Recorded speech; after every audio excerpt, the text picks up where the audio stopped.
Welcome to Sacred Magic. Violet is on a quest to bring sacredness back into our everyday experiences. Anyone can have an extraordinary life when they are able to tap into their sacred magic within. Violet and her guests will be sharing their divine passions, inspirations, and stories of connecting with their sacred magic. We are so happy you have joined us today. Let's get started with your host, the magical creator of Discover Your Spiritual Gifts, Violet Rain. Hi, everyone. Welcome to Sacred Magic Podcast. I'm your host, Violet B. Rain. I'm so excited to have my guest on here today. Ofer Niv is a transformational healer, mentor, guide who specializes in shamanic energy work that addresses the physical, emotional, and spiritual layers of the being.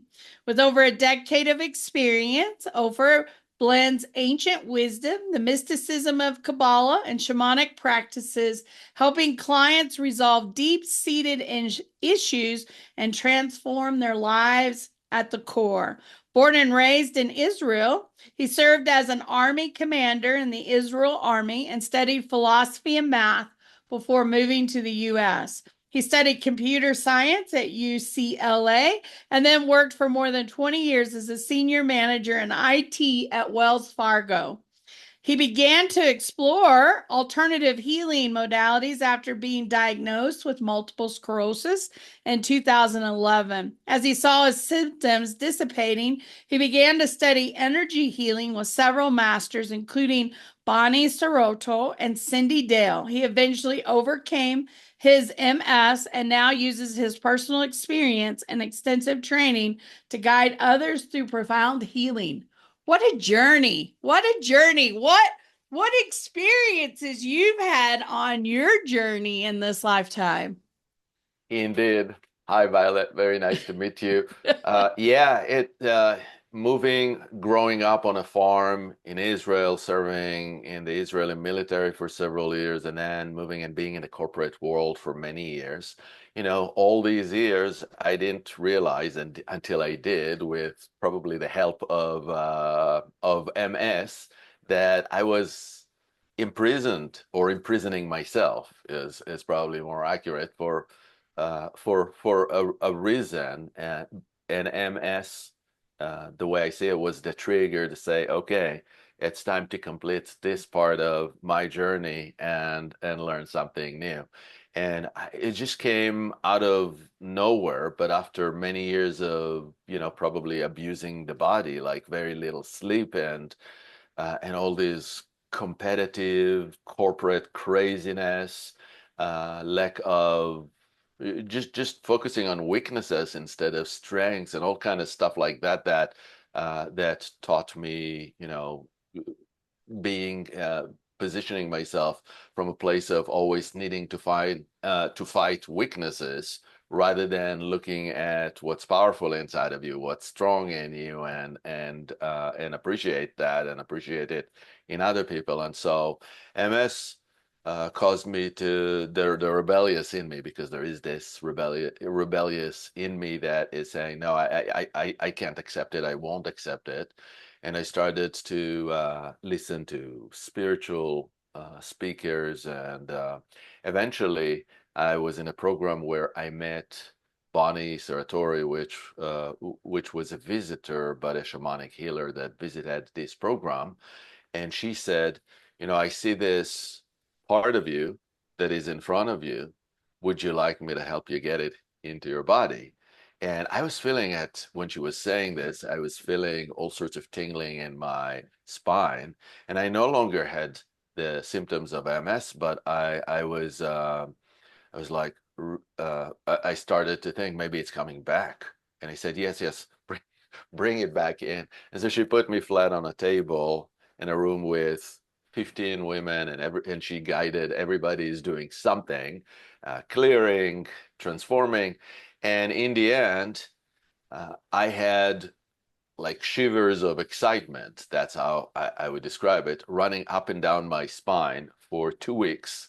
And I said, I got to learn what this woman just did, because it was remarkable. The symptoms of MS never came back. I was also told by a traditional doctor, neurologist, that I no longer need annual MRIs. I'm no longer on medication, and so I consider this part of my life done. And I studied shamanism with her for a few years, and then I started to practice and never looked back. I love that. I love that. I love when I hear like that analytical brain of IT, right? Of information. And then they move over to the other side of the brain, which is the creative side. I love that. You talk about the heart realm, the gateway to transformation. What do you mean by the heart realm for those listening? What is that? So last year, after being a practitioner for years, I asked myself what it is that I actually do when I heal somebody. What it is that I do. And by the way, I don't really believe that I heal somebody. I believe that I connect with somebody and they receive healing from the divine, and they really heal themselves. But what it is that I do. And I divided it into 5 realms, and eventually I called this process the alchemical flame. But the 5 realms is the heart, the shadow, the magical realm, a realm that I call da'ath, which is a Hebrew word for knowing or knowledge, which is a hidden sphere on the tree of life, the Kabbalistic tree of life, and then there is the divine realm. So the heart realm is is where we hold the beliefs that we come here from the oneness, but we forget who we are, what we are, and so we start getting judgments, and we're being triggered by others, and all this stuff where we bring into ourselves, and we feel like we can't, we're not good enough, we're not powerful enough. So we have all these limiting beliefs that are filling what I call the heart. And when I talk about the heart, I'm thinking about it in 2 ways. There is the heart chakra, which is more or less the center of the chest, but there is also the physical heart. And I'm actually thinking about the physical heart because heart issues affect the physical heart. And I studied with Dranvalo Melchizedek, which shows you a way to get into what he calls the sacred space of the heart, which is in the physical heart. And so I love this journey into the sacred space of the heart in the heart chakra, but in the physical heart specifically. And it shows you experientially who and what you truly are, this infinite, eternal, divine being that is not truly broken. And but in the heart, when we're not connected like that, we have an accumulation of beliefs that are not true. They are opinions, but we get them as truth because somebody told us, because in previous generation, that was the belief in the family, and it just came through the generations with the genes, with the epigenetics, with the psychology of the family. However it came through, it still has a hold on the family and past lifetimes. And so all this accumulates in the heart, and there's also so limiting beliefs, and there's also a bunch of feelings and emotions that are holding us back, that are blocking our ability to evolve. And so what happens after we get hurt is the heart literally shuts down.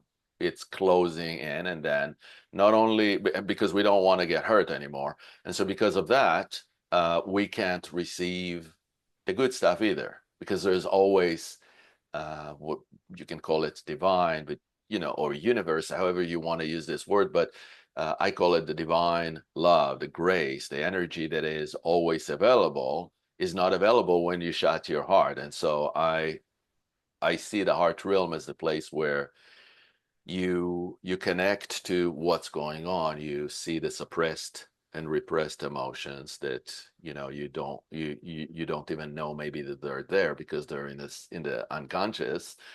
You see the beliefs that are like the programming that guides you to do something that is self-sabotaging, and repeat patterns that of something that doesn't work, but yet we're doing it over and over and we don't know why, because of these programming beliefs that are there, and we sometimes don't even know that they're there because they're sitting so deep.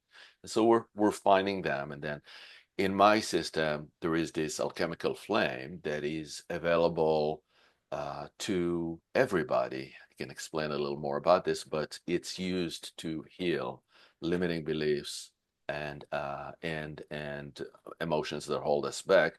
There are also soul wounds that I see as being held in the heart realm, and that is especially the soul wound of separation, of the primary separation from the divine.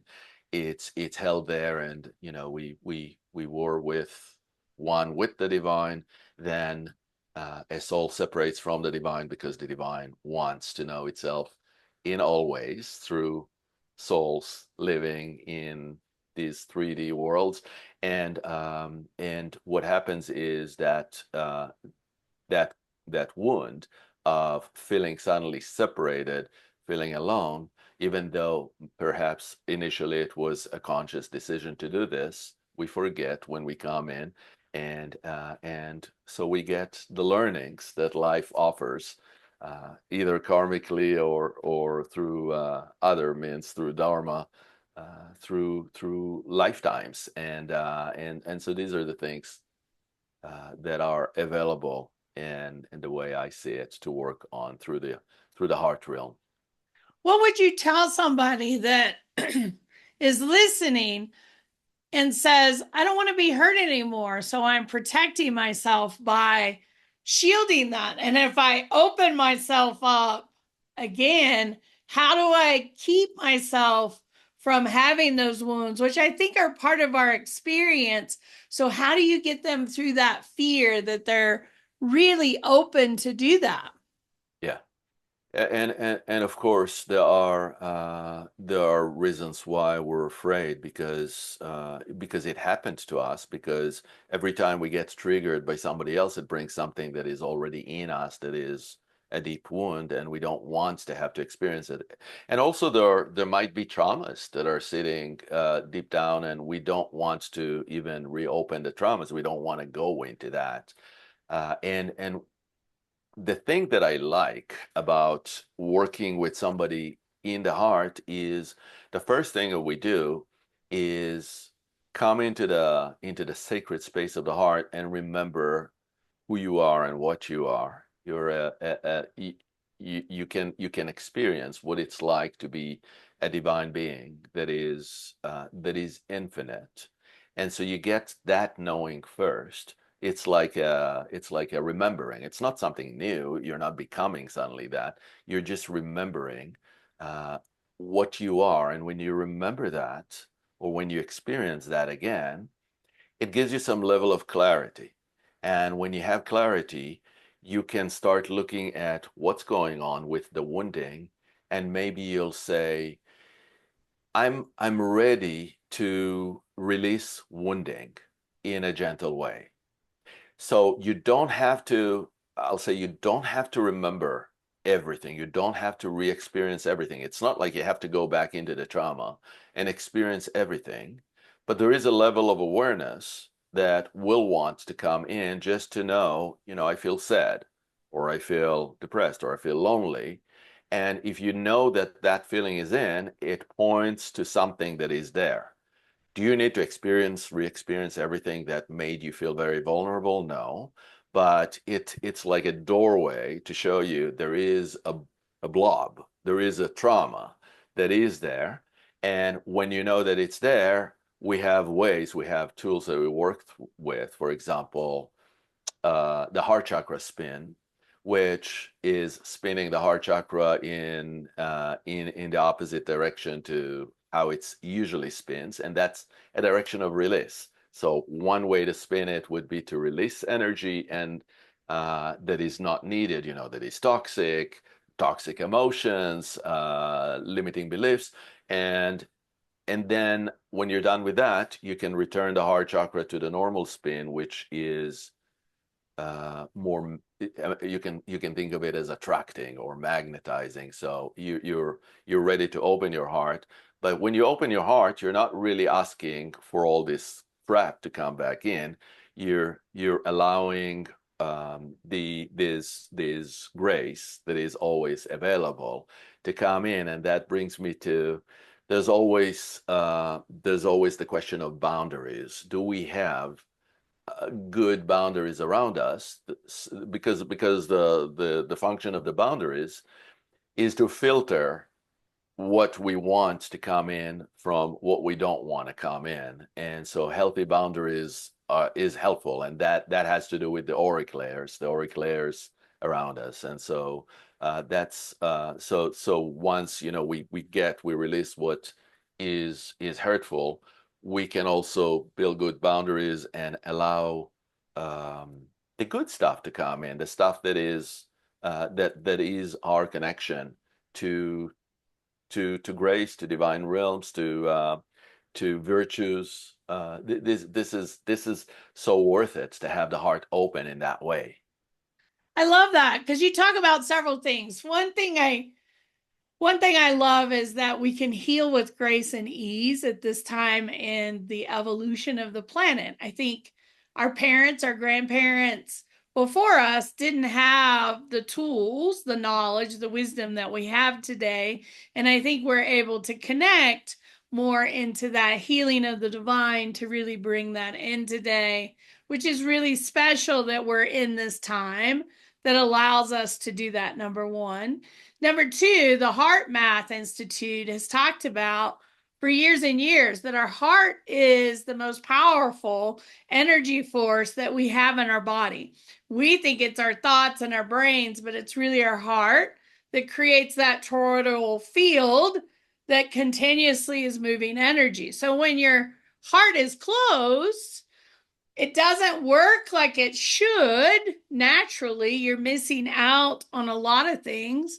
And I always tell my students, if you want to connect to your intuitive gifts, your abilities, your navigation system that we were given in this lifetime to help us move through our experiences, you become super sensitive to all the energy around you, which means you have to have healthy boundaries in order to effectively move through lifetime. So I see people that are awakening, brand new to their feeling and all these messages. He's shaking his head yes, right? And they're so excited, right? Because they're getting taps and they're getting nudges and they're hearing and connecting with this divine essence within us that's being guided along this path. And then I say, well, you need boundaries. And they're like, oh, no, I don't need boundaries. I love this. And I'm like, you need healthy boundaries, because if you're not careful,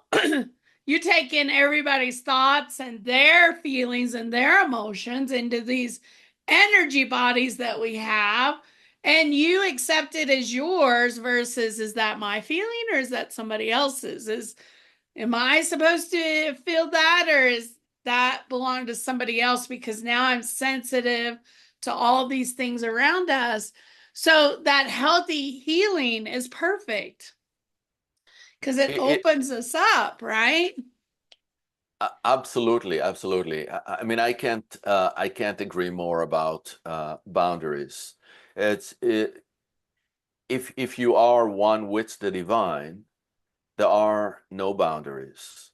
But when we are in a body, in this world, in this, may I add, chaotic world, and you're not having boundaries, it's really hard to make a distinction between what's going on inside of you and what's going on outside of you. You don't know why you suddenly feel angry. In fact, if you feel very angry about something that happened, and you feel like it's totally out of proportion. I mean, why am I so angry about this little thing that happened? You're probably having something that is not you inside, that is augmenting your anger. And that thing, you can call it an entity, or you can call it somebody else's energy, whatever it is. It's not you. And so there are things that are yours that that you carried over from, you know, previous lifetimes or from childhood, from a lot of things like that are coming from, you know, when your mom was pregnant with you and you just sort of drank her chemistry and her emotions in the chemistry. And so there are things that are ours, and if we don't work through them, and again, it's not re-experiencing all the traumas, it's just be aware that they're there and be aware that there are ways to release them without having to relive every little detail. And then there are the things that are not ours that we just absorb. And the way I look at it is, don't absorb what's not yours. I mean, there is a reason why we get triggered by others. Many times it's because these souls we have an agreement with from, you know, from even before we came into the body. We have an agreement that they will trigger us because we have something to learn. But the fact that they're triggering us just means that something is already in us that is responding to it. But it doesn't mean we have to absorb their energy in to process it. So we can acknowledge that that's happening. We don't have to bring it in. And that's an art of, you know, paying attention, having this clarity of, yeah, I'm aware that this person is really mad at me, or is judging me, or is, you know, trying to kind of broadcast to me that that I'm wrong. And it doesn't mean that I have to bring any of this in. I love that. And if we remember how powerful we are, because in the beginning you said, I'm not going to accept that as my illness. I'm done with that.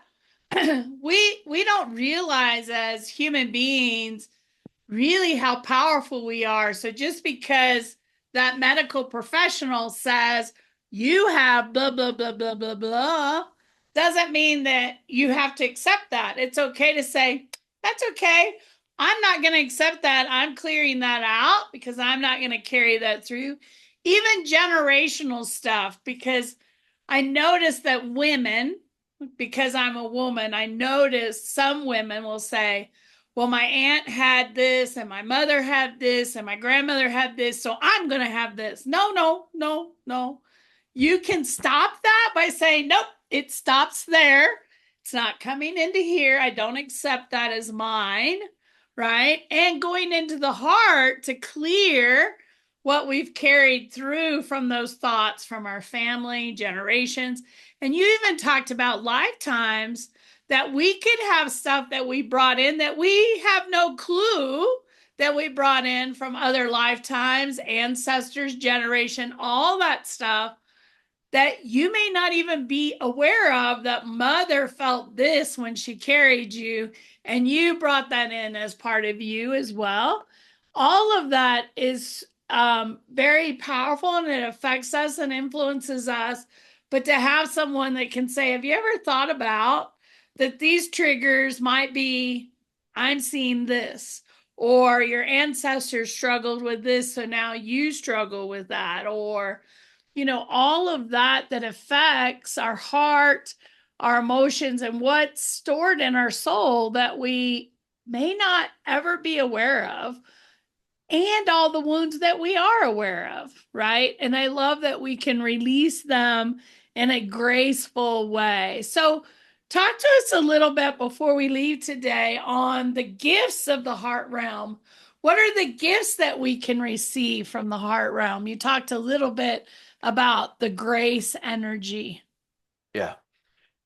And so there is the asking yourself when something happens that you want to release. You know, the whole action of release is part of the healing, right? And so when something happens, you ask, is it mine? Is it not mine? If it's mine, perhaps I just and let's say it's an emotion, I release it through the body, which means I feel it. I don't have to connect it to the story even, because in the end, it's a frequency of energy that is in my body, and it's physically locked in my body. And if I'm going to feel this frequency, I'll say again, the story served the purpose of bringing my awareness to this frequency, but now there is me and the frequency locked inside of me. I'm releasing it by not denying it, by not changing not telling myself that this is this or that, but just letting it be whatever it is and feeling it through the body. It shall be released, as well as releasing what's not mine. Simply by realizing that this is not mine and giving it permission to go. Sometimes it will leave. There are other techniques, and once we do this release, our heart opens. When our heart opens, we can start receiving things like divine love, like guidance, because what happened, there was all this darkness inside of us that because we closed our heart, we locked it in. We did not release it. Now we open the heart, the darkness released, but what happens also in the darkness, there were all these little sparks of gifts that we were not connecting with. And they will start to come through clarity. And so when you release whatever you had to release, that, we can call it darkness. And by the way, I'm not thinking of darkness necessarily as evil. It's the polarity of everything that brings in balance. And so when we restore the balance, we can start seeing these little gifts that we didn't even pay attention, we didn't know, that were locked or that were veiled by that fog of darkness in the heart. And connecting to these gifts is beautiful. So, but even just staying in this realm of the heart, standing there and feeling, now I'm connected because I feel that connection. I can ask for guidance. I will receive the guidance. And, everybody receives it differently. So it doesn't mean that you suddenly hear the trumpets from, the heaven announcing or something talking to you. You'll get it the way you get it. And you don't need to worry about it. But there's going to be a clarity that is coming from feeling, oh, this is what I am. I am eternal. I'm not really broken, and therefore I don't really need to be fixed. And if I decide to have a healing, because there is something that I say, well, that's less than ideal, I want that gone. If I decide to receive that, I want to receive a healing, I might receive this healing before I even ask for it. So all this is what's available to you when you stand in your sacred space of the heart and it's open. I love that. I love that. Share with us some of the things that you offer. If people are listening and they would love to work with you, what are some of the things that they would find on your website or when they connect in with you? Yeah. And so on my website, you'll see, you can subscribe to my newsletter. It'll tell you what's coming up. But when you subscribe, you receive my ebook, which is, I can't remember the name right now, but it describes in detail the alchemical flame realms and the way, sort of an overview of the way to healing. And then I have bi-weekly on Wednesdays at 11 a.m. Pacific, bi-weekly free group journeys where experientially for 30 minutes, I take you through an experience that has to do with one of the 5 realms. And it's healing or manifesting, but doing something good for yourself for 30 minutes once every other week. And I have services. I have one-on-ones. Just look under services. And there is a class that starts on October 6th that is called Awakening the Alchemical Flame. It shows you how to become a self-healer, how to heal yourself through the 5 realms of the alchemical flame. So we will talk a lot about the heart, for example. It's over 7 weeks, and it's awesome. There are very good workbooks that are coming with the class, and it'll show you simply how to be a self-healer, so that you can work without. So you can work in your heart.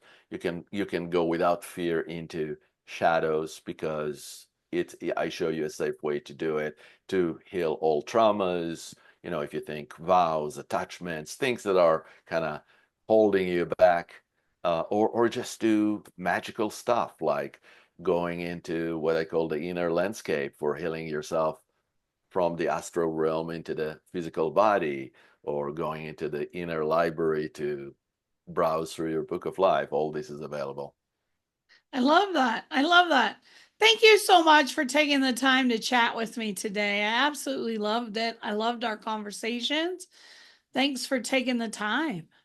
Great spending time with you, Violet. It's been a lot of fun, and thank you for listening. I hope you'll follow, like, or comment us on your favorite channels, and we hope to see you soon in one of our upcoming episodes. So have a great, sacred, magical week. Thank you for joining us. To find out more about Violet, head over to discoveryourspiritualgifts.com. You can also send a personal message to Violet through email, violet@discoveryourspiritualgifts.com. If you loved the show, subscribe to our podcast on Apple Podcasts, Google Podcasts, or Spotify. Until next time, remember, we are meant to have abundant and joyful lives. We hope to see you soon at Discover Your Spiritual Gifts.